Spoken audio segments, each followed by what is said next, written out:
There's a cliche in literature that all the great stories have been told, which can sometimes feel hard to argue with until you encounter that rare book that is unlike anything else.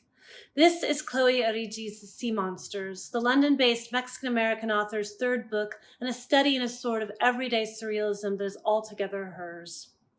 To imagine travel is probably better than actually traveling, since no journey can ever satisfy human desire, she writes, and indeed this book is a tribute to the imagination. Delightfully surreal and yet gritty in its endless amusements, we get the chronicle of the precocious teenage Luisa who runs away with her love interest Tomas to Oaxaca to trace a troupe of Ukrainian dwarves. It gets much weirder than this, be warned. Real and surreal swirl through the image of shipwreck, both historic and metaphoric. The streets of Mexico City's Roma neighborhood come just as alive as her otherworldly beachside descriptions. 80s hits, Baudelaire, Greek mythology, Shakespeare, the Mexican Revolution, all of these unlikely influences abound in Luisa's fantastic journey.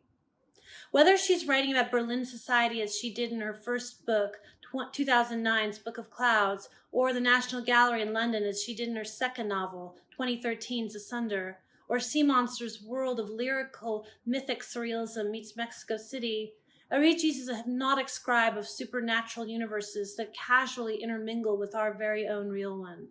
She reminds me that theme and symbolism matter every bit as much, if not more, than plot and characters. The setting is not just static time and place, but, like Borges' great Aleph, fluid, hyperanimate points that contain every reality, past, present, and future.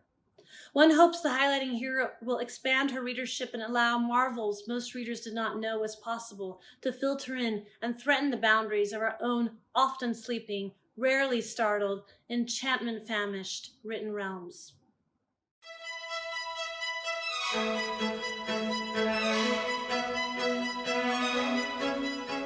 My novel is set during the narrator's adolescence, a time when the boundaries between the self and outside world are constantly being tested and negotiated, and most actions are driven by a sense of invulnerability.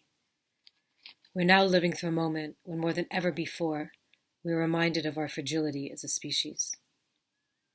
And we're also being reminded of the interconnectedness of all life, and the fact we each form part of one vast fragile ecosystem.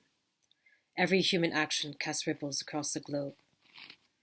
In my novel, French symbolist poetry inspires and informs the way my narrator sees the world, in particular Baudelaire's theory of correspondences, one of the main tenets of symbolism, which believes in an ongoing dialogue between all living things.